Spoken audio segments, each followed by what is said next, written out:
Ka-immortal, kung ikaw man ay mahilig sa mga ganitong video, mga lihim na karunungan, huwag kalimutan mag-subscribe sa akin YouTube channel at pakipindot na rin ang notification bell para lagi kang update sa aking mga video.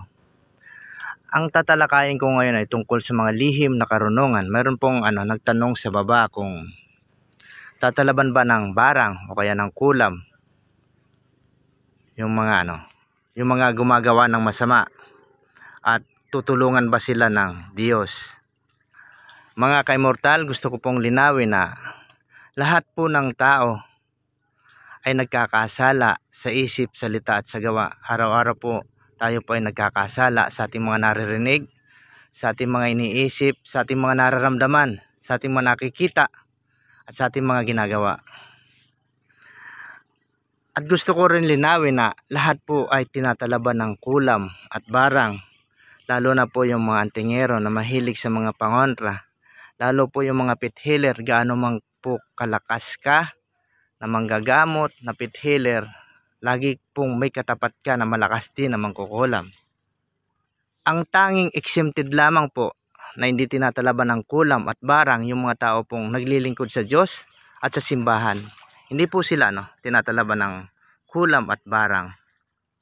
Kaya po kahit ano po ang iyong pangontra, kahit po ikaw ay isang magaling at malakas at kilalang antingero, ikaw ay magaling at mahusay, malakas na albularyo at pit healer, tatalabang ka po ng kulam.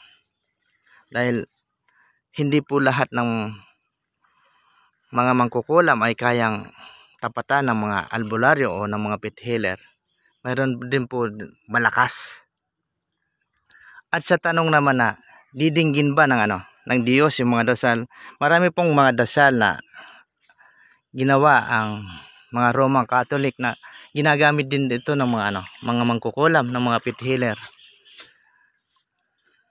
Kahit po yung dasal na tinuro ng Jesus Christ, yung Ama namin, ay ginagamit din ito ng mga pit healer para paganahin yung kanilang mga anting-anting o mga agimat. Ginagamit din po ito ng mga mangkukulam at mambabarang yung Ama namin na tinuro ni Jesus Christ. Kaya lahat po ng dasal para sa Diyos, ginagamit din po ito ng mga makakaliwa.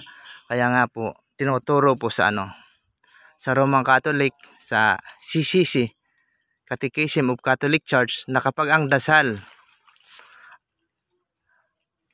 ng Roman Catholic ay kinopya mo sa mga albularyo o sa mga mangkukulam o kaya sa kanila na nanggaling, ito ay kontaminado na ng bad spirit.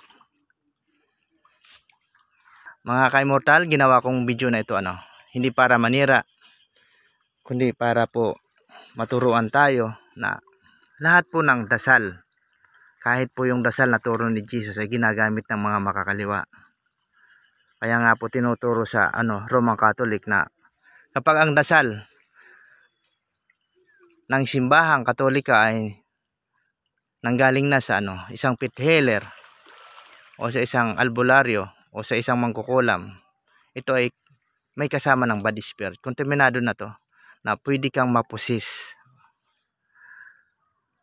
At kung sa tanong naman kung didinggin ba ng Diyos, kahit po ano pa ang iyong kasalanan, basta po bukal sa iyong kalooban yung pagsisisi at paghingi ng tawad sa Diyos, ang Diyos po ay pagmamahal, pagpapatawad. Tutulungan pa rin po ng Diyos. Salamat po mga ka-immortal sa panonood sa aking YouTube channel. God bless you all. Ingat tayo lahat.